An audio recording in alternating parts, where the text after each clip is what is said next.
Good morning everyone. My name is Monalisa, XII Chemistry, KV Barpeta.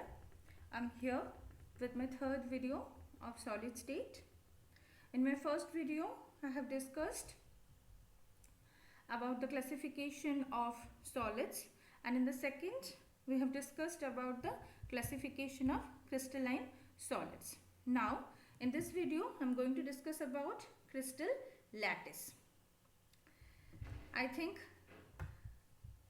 what is crystal, this much is clear to all of you. So now we can start the crystal lattice. What is crystal, you all know now. So I'm going to start crystal lattice. What does it mean, crystal lattice? Crystal lattice and space lattice, these two are same thing. As you know that in the crystal there are many constituent particles and they are definitely arranged in three-dimensional space. So how are they arranged? This arrangement is known as space lattice or crystal lattice. You can see here it is written infinite set. Okay, say this, the arrangement of an infinite set of particles in a crystal is known as space lattice. Why it is written infinite set? Because in the crystal lattice, throughout the crystal, the constituent particles are arranged. There is no particular number throughout the crystal. As long as the crystal exists, the arrangement exists. That is why infinite set of particles in a crystal is written.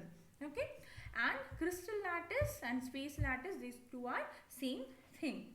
So they are, the constituent particles are definitely arranged, and this particular arrangement of infinite set of particles in a crystal is known as crystal lattice or space lattice. Got it? Now, as the constituent particles are present, these constituent particles can be atoms, ions or molecules, anything. If you can recall my second video, there we have learned that if the constituent particles are molecules, they are molecular solids. If they are ions, they are ionic solid. If they are atoms, they can be metallic solid or covalent solid. So these constituent particles can be of anything, atoms, ions or molecules. So of course they will occupy few particular positions, and these particular positions are known as lattice points or lattice sites. Got it? The definite arrangement is known as space lattice, and in this definite arrangement, those particular constituents are arranged in particular spaces. These are known as lattice points and lattice sites. As you know that all these atoms, ions and molecules, they are very small. They are very small, tiny parts. That is why these can be considered as points. So they are known as lattice points or lattice sites. Now, how do they look like? This arrangement, how do they look like? So we can see these figures. Okay, gradually we are coming to these figures, but try to understand this lattices in three-dimensional space.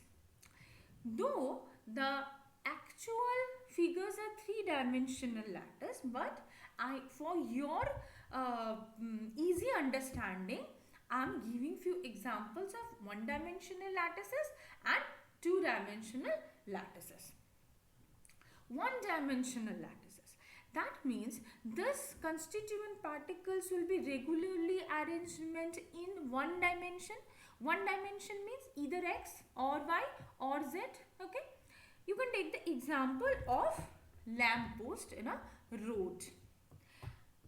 I think all of you have observed this, that these lamp posts in a road are situated in a regular interval.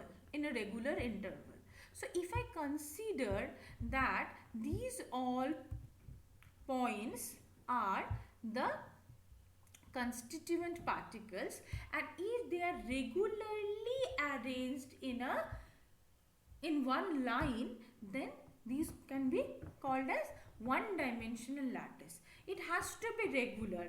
These differences, this interval has to be regular. Okay, so the regular arrangement of constituent particles in a line should be known as one-dimensional lattice. Okay, now come to this two-dimensional lattice. If it has to be a two-dimensional lattice, that means it needs two axes. Okay, now you think about your morning assembly. Okay, in morning assembly, you know there are few rows as well as few columns. Okay, so if these all points are regularly arranged in a plane, that means two axes are there, suppose x and y, then they should be called as two-dimensional lattices. Am I clear?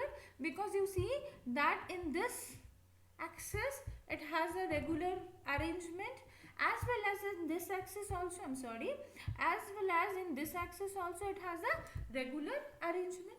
So if there are regular arrangement of constituent particles in a plane, that means in two dimension, then it is known as two-dimensional lattices. Okay, now come to the actual scenario, that is three-dimensional lattices. If it has to be a three-dimensional lattice, that means it needs x, y and z, all three dimensions, length, breadth as well as height. So the regular arrangement of constituent particles in a three-dimensional space, it is the actual scenario in a crystal. Okay, this is the actual scenario in a crystal where you will get the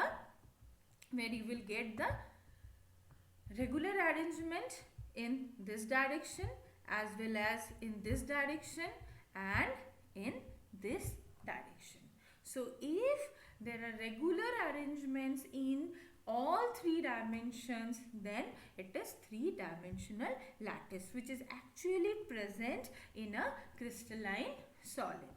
So this is the actual figure of a three-dimensional lattice, and of course it is a very, very small part, as you know that it is an infinite set of arrangements. So it will continue in all these direction, in this direction as well as in this direction, similarly in front side also, here also it will continue, and here above it will continue, and below also it will continue in all these direction, x, y, z, front side and back side, above and below, always it will continue. It is an infinite set of arrangement, and it is a very small part of this crystal lattice.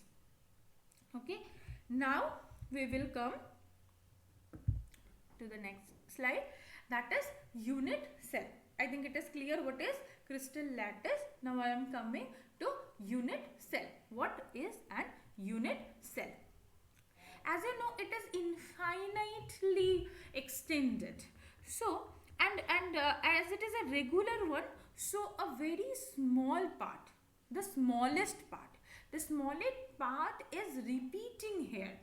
So that smallest three-dimensional repeating portion of a space lattice, which is repeated over and again in different directions and produces the complete crystal lattice, is known as unit cell. Basically, the smallest part of a crystal lattice is known as unit cell. That smallest part which is repeating again and again and again. Okay? The smallest part which is repeating again and again is known as unit cell.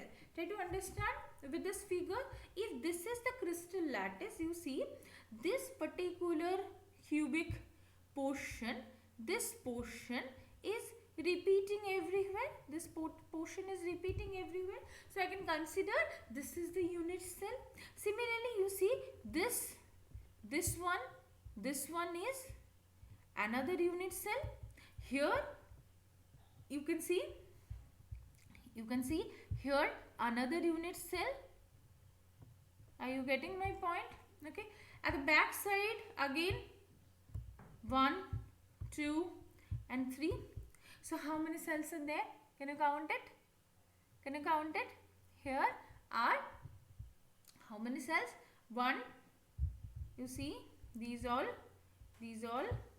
Here 1, here 2, here 3, and in the front side again 4, 5 and 6, and at bottom again 6. So all total 12 crystals are present here, and it will continue.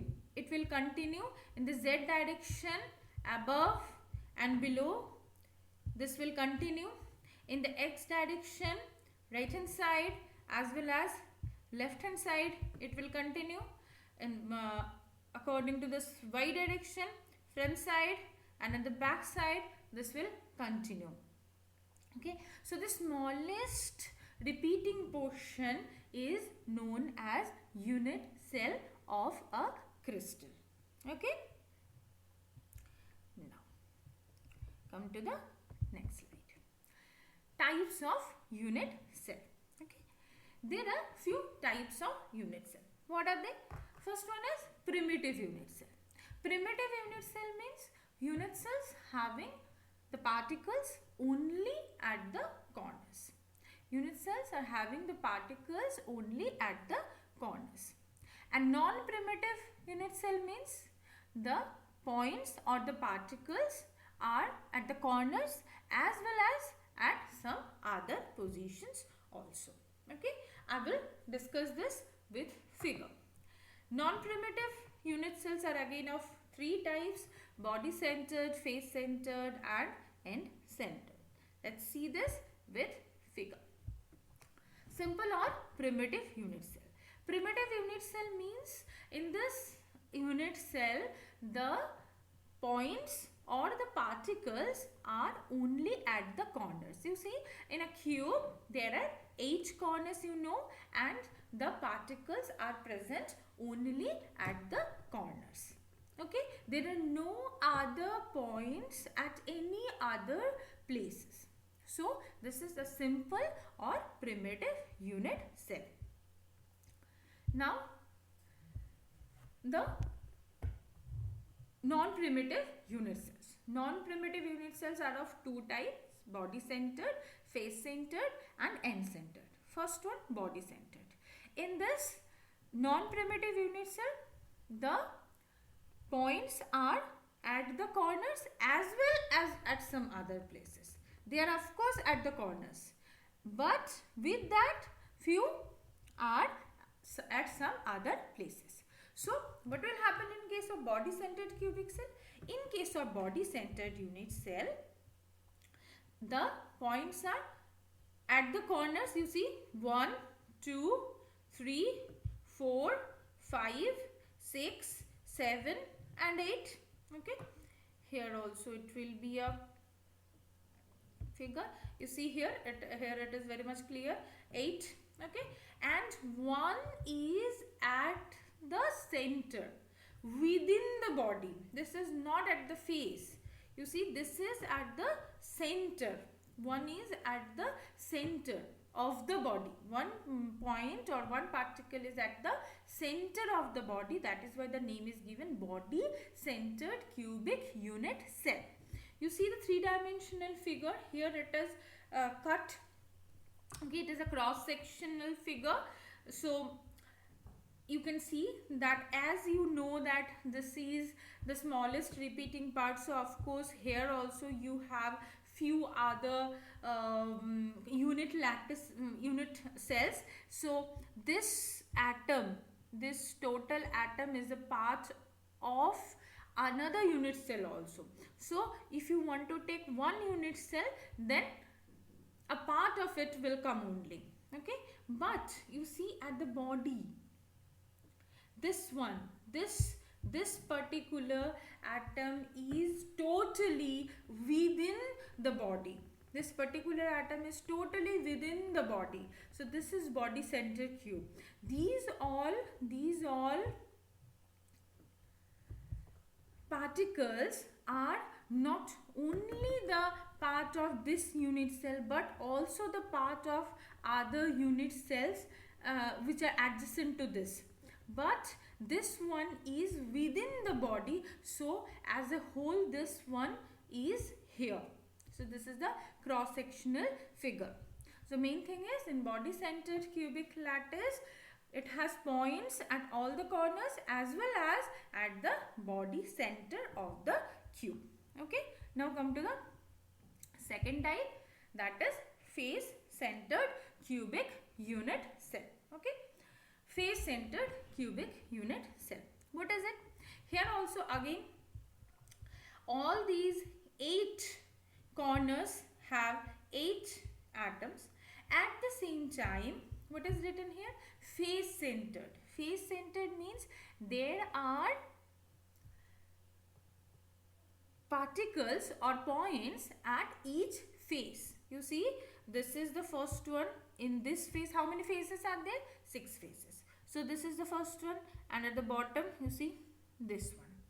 Right side, this one. Left side, this one. Front side, this one, and back side, this one. Am I clear? You see, all the marked points are at the faces, at the center of the faces, and these all are the points at the corners. So there are 8 particles at the corners and 6 particles at each faces. So this one is face centered cubic unit cell, and this one is the cross sectional figure.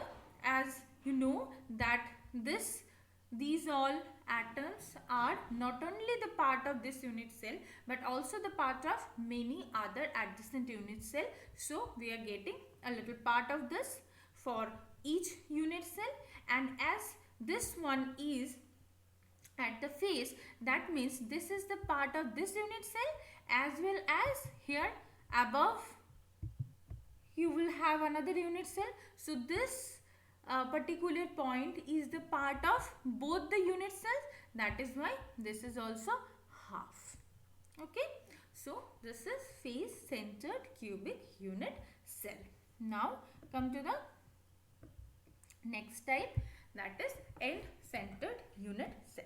What is it? End centered unit cell means all the particles are at the corners. So at 8 corners you have these 8 points, and 2 particles or 2 points are at the center of 2 opposite faces. That can be any 2 opposite faces.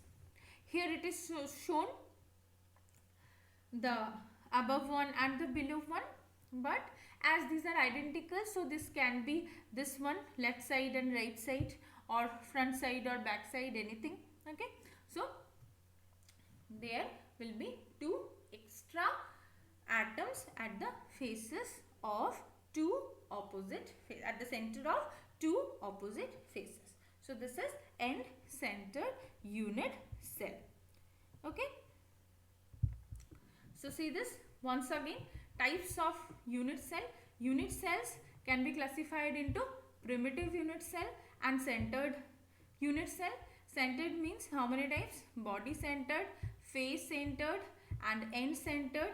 See this figure, these are simple. This one is face centered, this one is body centered, and this one is end centered. Okay, simple cubic, face centered cubic, and body centered cubic.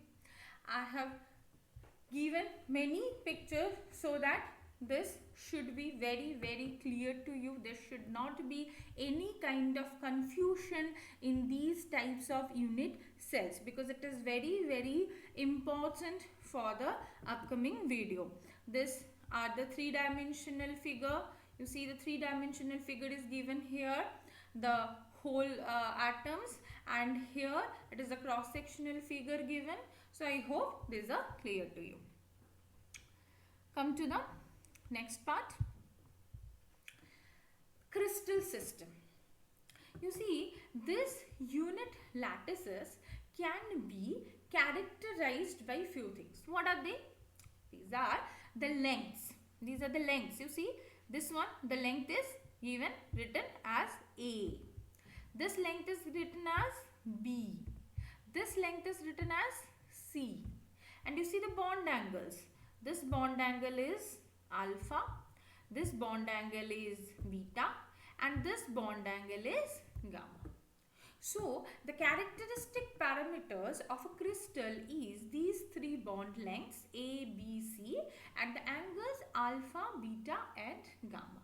You can easily understand by your mathematical concept that if any of these 6 parameters changes, then the crystal will change, the unit cell will change. And by the variation of all these, what we get? We get 7 crystal system. Now we will learn about them. If we change this alpha, beta, gamma or A, B, C, then the crystal systems will change and finally we will get all total 7 crystal systems. My dear students, don't be confused between types of crystal and crystal system. Types of crystal means it is related with the lattice points. Where are the lattice points? And system is characterized by the bond lengths A, B, C and the bond angles alpha, beta and gamma. Okay. For a primitive cell only, that means for only a primitive cell or simple cubic cell, you can get 7 type of crystal system. Okay. Types of crystals are different thing and crystal systems are different thing. Types of crystals we have discussed, and now we are learning crystal systems by the variation of bond lengths A, B, C and the bond angles alpha, beta and gamma. What are they? There are 7 crystal systems. If they are cubic, that means A equal to B equal to C, alpha equal to beta equal to gamma equal to 90 degree. Okay.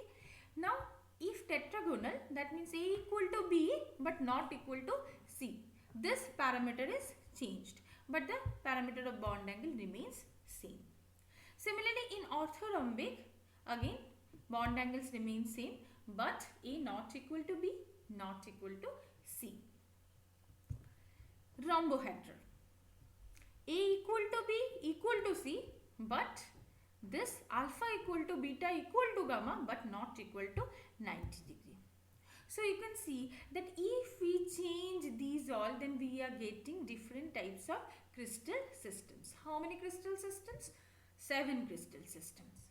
Cubic, tetragonal, orthorhombic, rhombohedral, hexagonal, monoclinic and triclinic. For your exam purpose, the types of crystals are very, very important, and here you should know the number of crystal systems and the names of crystal systems. But if you cannot recall all these values, then also it will be okay. For your exam purpose, the names are much more important rather than these values.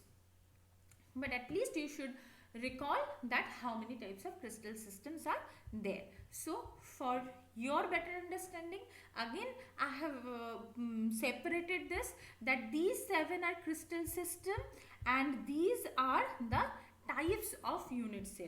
So don't become confused. Okay. Now another thing, you see what may happen, that in this crystal system, the crystal system is cubic. Here you may get the primitive one, you may get the body centered one, you may get the face centered one. Okay, here these all are written.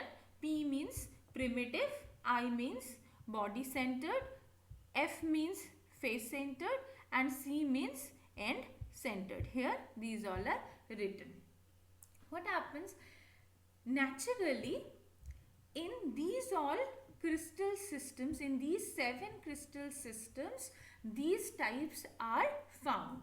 In cubic, these 3 types are found, but not the end-centered one. In tetragonal crystal systems, these 2 types are found, not the other 2. In orthorhombic, all these 4 types are present. In hexagonal, only this primitive one is present. So, by the permutation combination of all these crystal system as well as types of crystal, we get how many types? As a whole, 14 brevis lattices are present. Brevis is the name of the scientist. So, these 14 lattices are present. Try to understand these 7 crystal systems, and with the crystal system there are 4 types of unit cell, but in all the crystal systems there we do not get all 4 types of unit cell. So combining all these we get only 14 lattices. There are types of unit cell, there are crystal systems, and combining all these we get these 14 brevis lattices. Okay, in the next slide I have written all this clearly so that it becomes very much clear to you. These are crystal system, these are possible variations, that means types, and age length and bond length. These are written clearly so that you can understand this. So I think this video will help you to understand this full scenario of crystal lattice. Okay, so again you please try to recap this. What have we learned today in this video? We have learned the crystal lattice. At first we have learned crystal lattice. What is crystal lattice? That we have learned, and what is lattice points? That we have learned gradually. For your understanding, I wrote this 1-dimensional lattice and 2-dimensional lattice. For your exam purpose, these are not very much important. Finally, you need this 3-dimensional lattice, and then you need to know what is unit cell. Then we came to the types of unit cell: primitive, non-primitive. In non-primitive, we have body centered, face centered, and end centered. And short form of body centered is BCC. The short form of face centered is FCC. We have end centered unit cell also, the types of unit cell, and then we learned this crystal systems. What are crystal systems? How many types of crystal systems are there? There are 7 types of crystal systems. Due to the variation of their bond length and bond angle, if you can recall this bond length and the bond angle variation, then very good. And if you cannot recall, then leave it. At least the names should be recalled by everyone. And combining all this, we have 14 brevis lattices. If you cannot recall the total figure, then the particular number should be recalled by everyone, that how many brevis lattices do exist in our nature. That is 14. Okay, so I hope this will help you, and I will come with the next video where we will we will continue this chapter solid state. Till then, stay safe, stay happy. Thank you everyone.